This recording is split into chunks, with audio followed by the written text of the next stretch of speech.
Em 90 segundos tu não faz nem um miojo, mas eu te ensino as matérias que tu tem até nojo. Então senta aí e começa a quebrar ATP pra ter energia pra tua mente processar e entender que a probabilidade de você ir bem no Enem tá ligada direto aos meus raps também. Então começa com humanas, só sei que nada sei, mas sei que saí da vida e pra história eu entrei. Se o clima esquenta e tua caneta falhou, fica tranquilo, a esfera dela dilatou com calor. Eu sou flúor com oxigênio, dá pra completar, evoluir melhor que o Darwin poderia imaginar. Se tinha uma pedra no caminho, pode crer que eu já chutei absoluto no rap. Eu nasci pra ser rei, crio uma sociedade aos modelos de Durkheim. O mecanismo dela própria é que diz pra onde vai a inspiração. Thomas Edison dizia: é 1% e o restante o trabalho que faz. Então senta o rabo aí que eu vou te ensinar. Sometimes rap is the best way to learn, rapá. Eu não compreendo, pero lo puedo hacer. É só estudar e ouvir as dicas que eu dou pra você. Confere suas respostas e faz tudo com calma. Manda bem na redação, faz do fundo da alma. Esse é o tópico frasal, ainda tem argumentação. E a resposta pra você eu deixei na conclusão. Se tá nervoso, se acalma pra mandar bem. E se liga nos vídeos que eu te preparo pro Enem.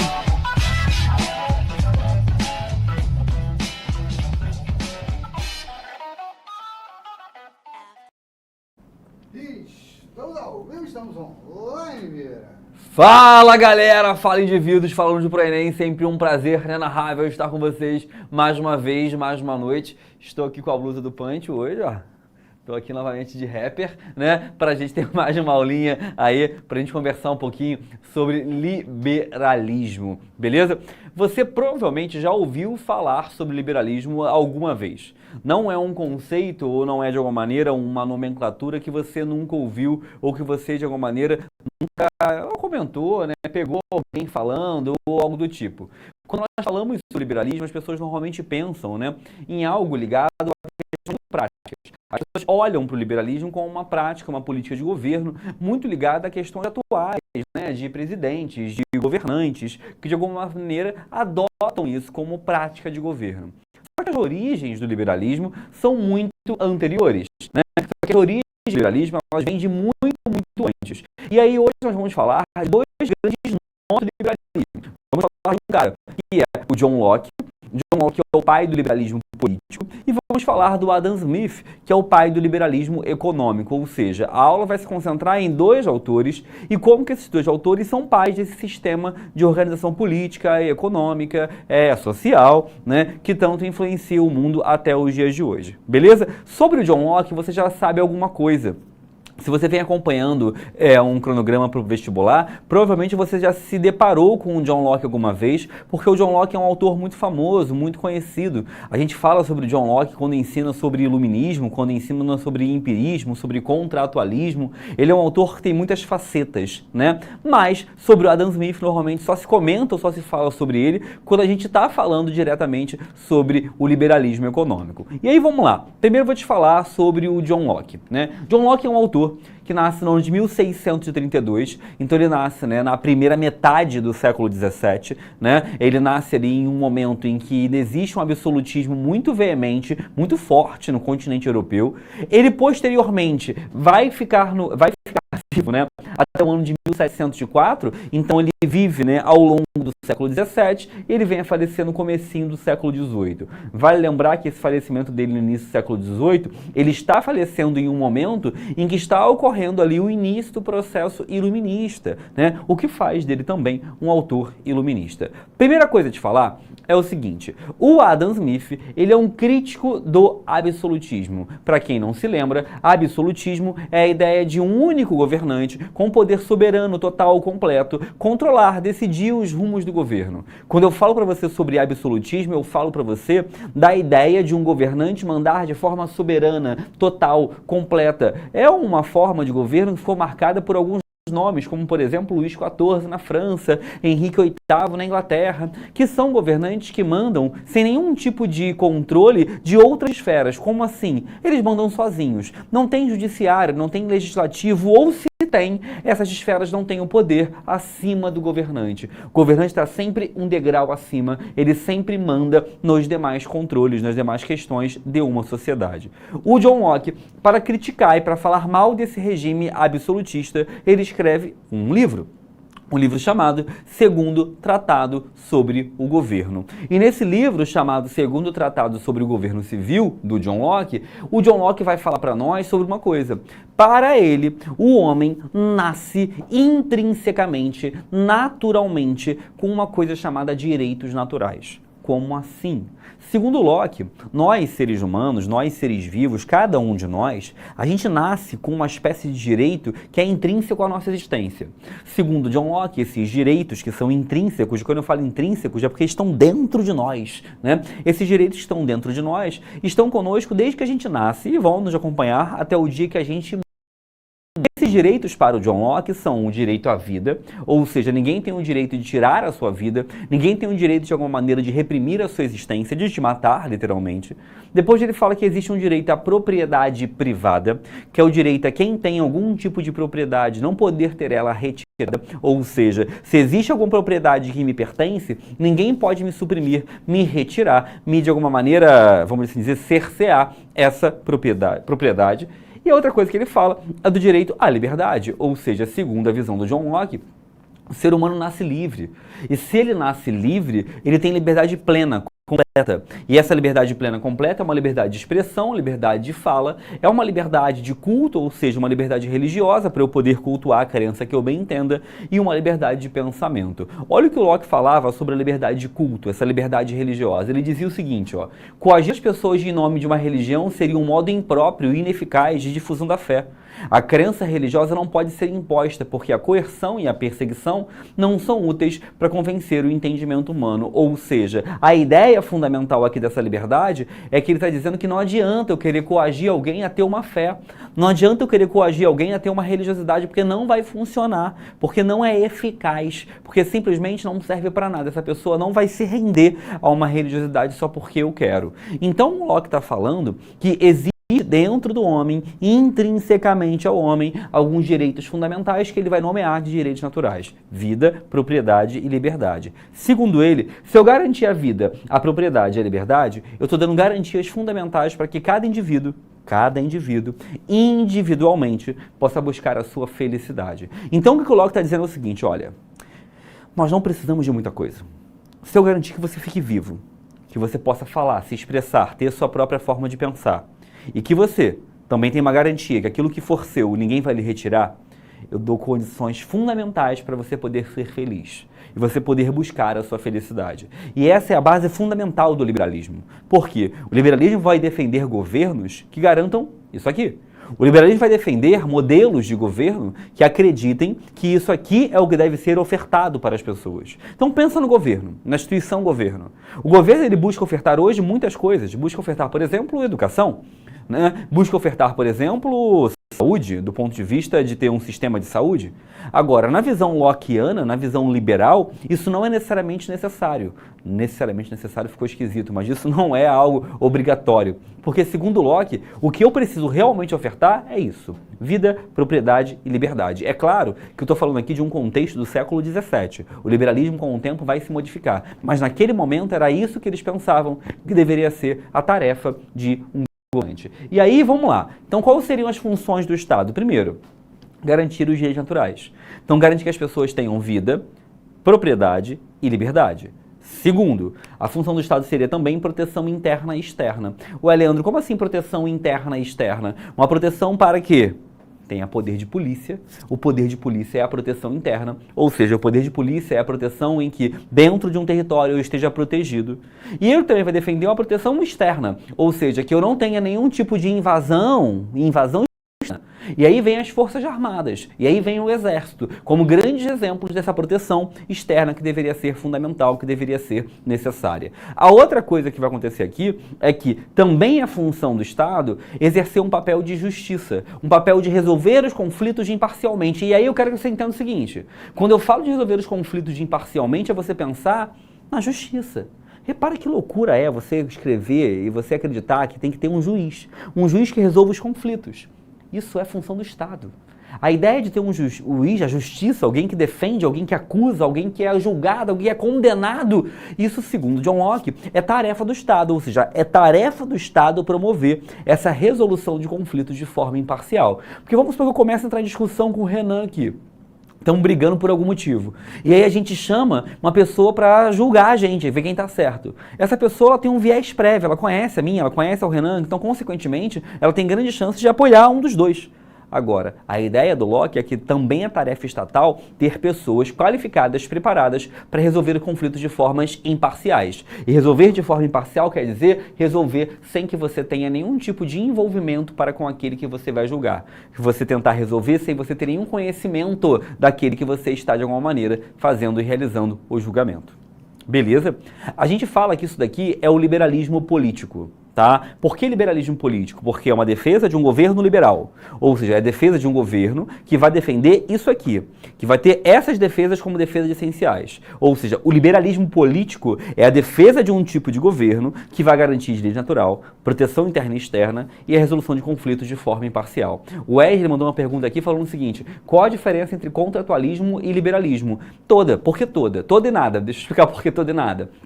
Porque assim, o contratualismo é uma teoria que está tentando pensar como o homem era antes do Estado, né? O contratualismo é uma teoria do Thomas Hobbes, depois do John Locke, do Rousseau, que quer pensar como o homem era antes do Estado. O John Locke, quando a gente fala da parte da teoria dele, que é o liberalismo político, ele não está aqui tentando pensar como era antes de existir Estado. O John Locke aqui está sendo muito simples e muito direto. A função do Estado é essa.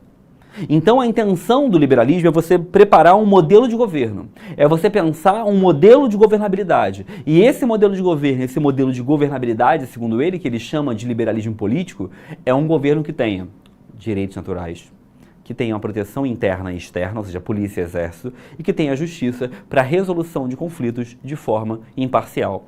O John Locke escreve isso aqui, gente, no século XVII. E essa visão do John Locke vai acabar servindo como grande influência para um outro autor, que esse é o grande autor da aula de hoje, que é o Adam Smith. Por quê que é importante você saber um e perceber a ligação entre um e outro? O Adam Smith nasce depois, né? Repara que o Adam Smith já é um autor do século XVIII, né? Ele nasce em 1723 e vai morrer em 1790. E na época que o Adam Smith escreve, né, a sua grande obra, ele está observando uma coisa importante, que é a seguinte: ele está vendo que a maior parte dos países do mundo enriquecem de uma forma mercantilista.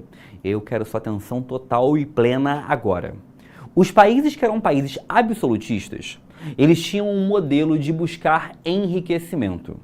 Ou seja, os países que eram absolutistas, países como, por exemplo, França, Portugal, Espanha, esses países tinham um modelo de enriquecimento, de crescimento econômico, chamado de mercantilismo.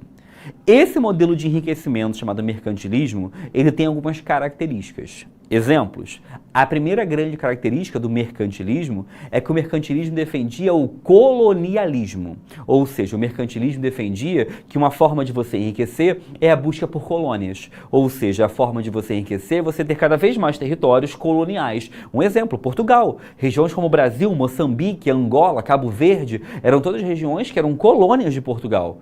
E Espanha, regiões que a gente conhece hoje em dia como Venezuela, Colômbia, Argentina, Uruguai, Equador, eram todas regiões de domínio espanhol. Inglaterra, regiões que você conhece hoje como Estados Unidos, Austrália, Nova Zelândia, Índia, eram todas regiões de domínio inglês. E aí você percebe o seguinte: era muito comum no período absolutista que existisse a busca por colônias como forma de enriquecimento. Isso é uma característica do mercantilismo. Uma outra coisa que era muito comum à época, como modelo econômico, como forma de enriquecimento econômico, era que os países tinham a prática do metalismo. Então, uma segunda característica do mercantilismo é o metalismo. Para quem não sabe, metalismo é o acúmulo de metais preciosos, com destaque para dois metais, ouro e prata.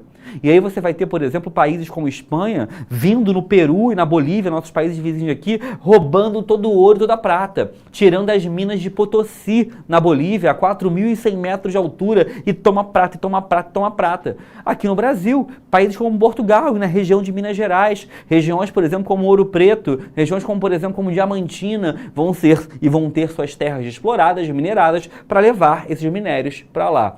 Porque existia uma ideia de que o enriquecimento se dava através da busca de colônias, através do acúmulo de metais.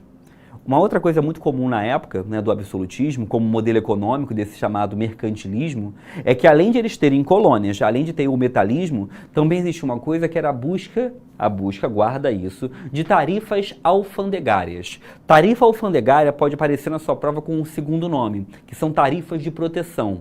Então existia tanto a nomenclatura de tarifas alfandegárias como de tarifas de proteção. O que é tarifa alfandegária ou tarifa de proteção? Esses países absolutistas na época adotavam um modelo econômico chamado mercantilismo que fazia o seguinte: olha, se eu produzo bananas e vai tentar chegar bananas de outros países do meu país, eu vou cobrar altos impostos sobre essa banana vinda de fora. Sabe para quê? Para valorizar a banana que é produzida no meu país. Se vem, por exemplo, um país que quer vender para mim soja e o Brasil produz muita soja, eu vou cobrar muito caro dessa soja vinda de fora. Para quê? Para que a minha indústria nacional, as minhas empresas nacionais, as minhas produções nacionais tenham um privilégio. A gente chama isso de tarifas de proteção. Até hoje existem essas tarifas, tá? Isso não acabou, mas na época isso era um modelo de governo padronizado. Todas as grandes nações protegiam os seus produtos com essas tarifas vindas de fora. Beleza, até aí. O Adam Smith tá olhando para tudo isso e pensando assim: metalismo, não gosto. Colonialismo, também não gosto. Tarifa alfandegária, menos ainda. O Adam Smith está escrevendo e olhando para isso e falando assim: cara, os países estão enriquecendo errado. Os países estão enriquecendo de uma forma equivocada. O Adam Smith vai ser um autor no século XVIII que vai estar olhando para essas questões todas e falando assim: cara, os países europeus estão enriquecendo errado. Países como França, como Portugal, como Espanha, estão enriquecendo de uma maneira errada. E aí ele vai escrever um livro para ensinar as novas nações como que elas devem enriquecer, que é um livro chamado A Riqueza das Nações. Esse livro chamado A Riqueza das Nações, ele vai ter um tipo de organização, né? Ele vai ter um tipo de prática em que vai dar origem ao que a gente conhece hoje como capitalismo. O modelo econômico capitalista é um modelo recente, gente, tá? Anteriormente, um modelo prático existente era o mercantilismo. Alguns vão chamar de capitalismo comercial, mas já é um modelo muito diferente, né? O capitalismo tem como um dos seus autores fundantes, tá? Esse cara aqui, o Adam Smith. E aí o Adam Smith vai falar assim, olha, se eu quero ensinar um país a enriquecer, se eu quero ensinar como um país vai ganhar dinheiro, vai ganhar poder, vai ganhar capacidade, não é através do mercantilismo. Não é ganhando colônia, não é acumulando metal e muito menos é com tarifa alfandegária. Ele vai defender um novo modelo de organização, que é o chamado liberalismo econômico, que eu vou te explicar agora. Perguntinhas aqui. Eduardo, professor, o que seria livre iniciativa, livre mercado e protecionismo? Eduardo, ainda vou falar sobre essas coisas aqui ao longo da aula de hoje, mas assim, protecionismo é quando um país protege a sua economia cobrando impostos de produtos vindos de fora. Então eu produzo camisetas, tem algum país querendo me vender camisetas, eu cobro impostos sobre isso, eu estou protegendo, eu estou fazendo um protecionismo com os produtos locais. E livre iniciativa e livre mercado tem relação com a ideia de eu não realizar nenhum tipo de protecionismo. Eu deixar que a economia ande por si só, ande por conta própria, tá? Vamos lá. Daniel, boa noite, professor. Nessa época também surge o protecionismo ou isso é um conceito que virá futuramente? O protecionismo econômico, gente, é a mesma coisa que eu falar de tarifas alfandegárias. As tarifas alfandegárias são um tipo de prática protecionista, tá? É um tipo de política protecionista. Vamos lá, gente, eu tô vendo no chat que tem uma onda de parabéns aí no chat, né? Enorme ali, um monte de gente dando parabéns por causa do SISU, né? A pessoa deve ter passado aí, a galera que passou, meus parabéns, tá? Fico muito feliz de ter alunos aí já colhendo resultados aí de aprovação nesse SISU do ano de 2023, tá bom? Gente, vamos lá, vamos continuar aqui. O Adam Smith, né, ele vai falar para nós uma coisa importante. Olha para cá e agora eu quero muita atenção de vocês. A galera que tá no chat ali viajando, preste atenção. Para Adam Smith, a riqueza de uma nação, a riqueza de um país, ela não pode vir através do protecionismo, através do metalismo, através das colônias, não. Para Adam Smith, a riqueza de uma nação, ela acontece do aumento da produtividade. Ou seja, um país enriquece, um país ganha dinheiro, um país ganha maior poder econômico através de um processo que é o aumento da produtividade da mão de obra. Então, Adam Smith está falando uma coisa que você tem que entender para entender o resto. Se eu quero aumentar a riqueza de um país, se eu quero tornar um país mais rico, a forma para tornar um país mais rico não é ganhando mais ouro. Não é, tendo mais colônias. Você fala, olha, claro que é, me dá ouro então, ouro vai me deixar mais rico. Sim, só que ele vai falar que esse ouro é limitado, que esse ouro uma hora vai acabar, que as colunas uma hora não vai ter mais onde você conseguir. Então ele está falando o seguinte, que a forma de aumentar a riqueza permanentemente é aumentar a minha produtividade. Então eu preciso constantemente gerar um aumento de produtividade. Eu preciso constantemente gerar um aumento de produtividade econômica. Como que eu faço isso?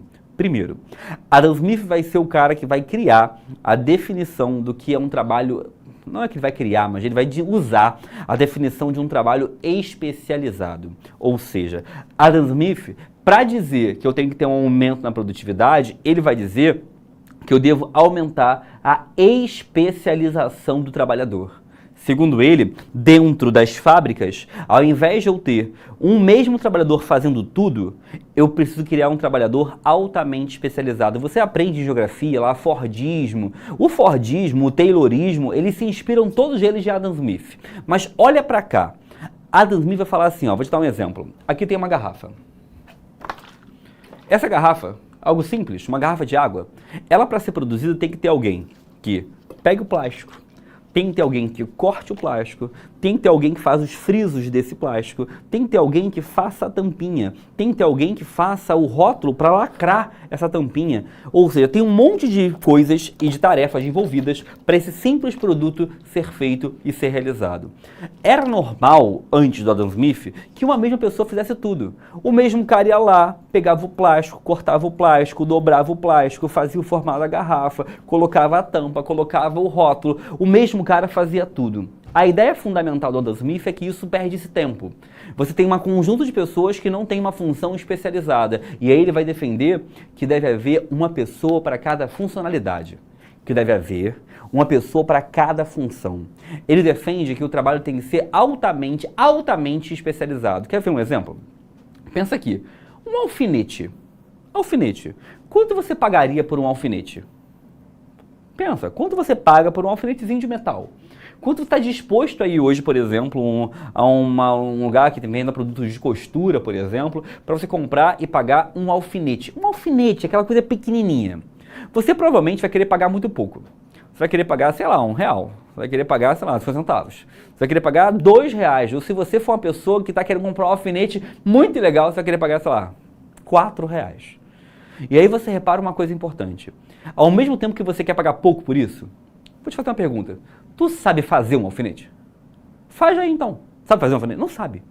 A gente não sabe fazer um produto, mas nós queremos pagar extremamente pouco por ele. Eu falei 50 centavos, tá, gente? Só porque eu não faço a menor ideia. Eu nunca comprei um alfinete na vida. Então não fiquei me julgando aí que eu falei preços caros, não, porque eu não sei nem quanto custa um alfinete. Eu nunca comprei um alfinete, nem vou comprar na minha vida, eu acho, um alfinete. Mas na época do Adam Smith, ele dá esse exemplo, que é o exemplo dos alfinetes. Porque ele vai dizer o seguinte, um alfinete é um produto banal, ridículo de preço. Mas para fazer um alfinete, tem uma grande galera de pessoas envolvidas.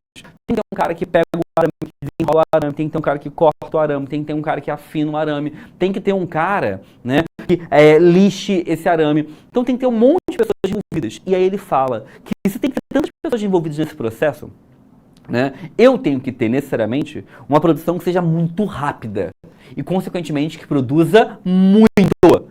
E aí, segundo ele, quanto mais os trabalhadores forem especializados, melhor eles vão ter incapacidade para produção. Porque, repara, se eu sou um cara... Diretor, pode ficar aqui, rapidinho. Se eu sou um cara, por exemplo, que estou produzindo canetas, e a minha tarefa é colocar tampinha na caneta. Se eu faço isso só algumas vezes no dia, eu vou ter uma velocidade. Agora, se eu fico o dia inteiro colocando tampinha na caneta, tampinha na caneta, tampinha na caneta, eu vou virar o melhor do mundo, cara. Eu vou virar o Haaland, eu vou virar o Messi de colocar tampinha na caneta. Eu vou ser o gênio das tampinhas na caneta. Sabe por quê? Porque eu vou fazer isso diariamente. E aí a ideia fundamental, né? Fiquei até nervoso aqui fazendo tampinha na caneta. Mas assim, a ideia fundamental trazida pelo Adam Smith é que eu preciso necessariamente ter trabalhadores altamente especializados. Alguém que faz a mesma coisa o dia inteiro, porque esse cara, ele vai ser muito mais rápido. E se ele for muito mais rápido, ele produz muito mais. Então a ideia é, se eu quero aumentar a produtividade da minha mão de obra, eu preciso ter trabalhadores especializados, altamente especializados. E depois que eu consigo ter trabalhadores altamente especializados, eu vou aumentar a produção. Eu vou passar a produzir mais, porque se eu especializei, naturalmente, com o tempo, minha produção vai aumentar. Se a minha produção aumenta, se eu estou produzindo mais, é natural que eu tenha agora mais riqueza. Então, repara uma coisa. Especializei o trabalhador. Tenho trabalhadores especializados, cada um faz uma tarefa só. Eu aumento a produção. Quando eu aumento a produção, eu aumento a riqueza produzida. Só que aí tem um problema. Se antes eu produzia 100 canetas ou 100 alfinetes, e agora por ter um trabalhador especializado, eu produzo 500, 1.000, 2.000, 10.000, 1 milhão de canetas, eu tenho um problema. Porque agora eu preciso ter para quem vender tanta caneta e para quem vender tanto alfinete. Então eu passo por uma segunda tarefa da Adam Smith. Se eu quero que uma nação seja rica, primeira coisa, eu preciso especializar o trabalhador. Se eu especializei o trabalhador, eu aumentei a produção. Se eu aumentei a produção, eu aumentei a riqueza. Só que aí agora, meu querido, eu preciso aumentar o meu mercado. Como assim aumentar o meu mercado? Não é pegar ali o Carrefour e aumentar, não é isso não. Propaganda, Carrefour, mande produtos, mande mimos. Mas assim, quando eu falo, né, de aumentar o meu mercado, né, é a ideia de que eu preciso aumentar agora os espaços para poder vender produtos. Eu preciso agora aumentar ambientes do qual eu posso vender os produtos que eu produzo. Porque se antes eu fazia 50 canetas, agora eu faço 1 milhão de canetas, tem que ter para quem vender tanto da caneta. E aí eu preciso aumentar o meu mercado. O aumento do mercado é o aumento do espaço, do ambiente, dos locais em que eu posso vender mais produtos. E aí tem um problema. Sabe qual é o problema? Que na época da Adam Smith, grande parte dos países tinha um modelo mercantilista. E o modelo mercantilista dificulta que eu possa vender produtos para novos lugares. Sabe por quê? Porque se eu tiver que vender produtos para novos lugares, né, eu tenho uma questão fundamental. Né? Tem um pessoal perguntando o que é Carrefour. Carrefour é um mercado, gente. Não tem no Brasil inteiro. Né? É uma rede de mercado que tem... Aqui no Sudeste tem muito, né? Rio de Janeiro tem alguns, São Paulo tem um monte, Minas tem um monte. Eu não sei se tem outras partes do Brasil. No Sul também tem, né? É um mercado, tá, gente? Eu não sei qual é o mercado mais famoso dessa região aí, né? Mas vou parar de fazer propaganda no Carrefour, que eu tô ganhando nada, né? Não precisa comprar no Carrefour, né? Não compre no Carrefour. No Carrefour não me processa também, tá? Não precisa mandar mimo nem processar. Olha só, e aí tem uma coisa importante que é o seguinte. Quando a gente pensa nesse aumento de mercado, o mercantilismo atrapalhava. Por que o mercantilismo atrapalhava? Porque o mercantilismo tinha um processo que era colônia. Se eu tenho colônia, né, eu só posso comprar da minha metrópole. Um exemplo, presta atenção aqui com uma coisa. Pensa no Brasil e Portugal. Brasil era colônia de Portugal. Os ingleses, eles podiam vender produtos para o Brasil só se Portugal autorizar. Olha que loucura. Então, a Inglaterra vai começar uma defesa que é, a boa mesmo é que ninguém tem a colônia. E a Inglaterra vai começar, obviamente, a incentivar, vai lembrar que Adam Smith é inglês, que as colônias não existam mais, que os países se tornem independentes. Por quê? Quanto menos colônias existir no mundo, mais fácil é que eu possa levar meus produtos para novos lugares. Porque não tem esse impedimento, né? Não tem essa capacidade de impedir algo, né? E uma outra coisa, sabe o negócio que a Inglaterra insistiu muito para acabar? A escravidão. Aí tu pensa, poxa, ingleses são tão legais, né? Tão bonzinhos, são contra a escravidão. Beleza, ser contra a escravidão sempre é algo excelente, né? Mas tem uma coisa que assim, o inglês não estava fazendo isso porque o inglês é bonzinho. O inglês vai ser contra a escravidão, por exemplo, porque o inglês vai pensar, escravo não ganha salário. Se não ganha salário, não compra. Se não compra, não pode comprar minha caneta e meu alfinete. Então eu preciso que não tenha mais escravidão para ter pessoas ganhando salário, ganhando rentabilidade e, consequentemente, por ganhar salário e ganhar rentabilidade, vão ter mais condições de poderem consumir os produtos. E aí a Inglaterra começa a pressionar o Brasil, por exemplo, para acabar a escravidão. E aí você vai ter leis, por exemplo, como Lei Eusébio de Queiroz, para acabar com o tráfico de escravos. Vai ter leis como a Lei dos Sexagenários, para libertar escravos com mais de 60 anos. Vai ter a Lei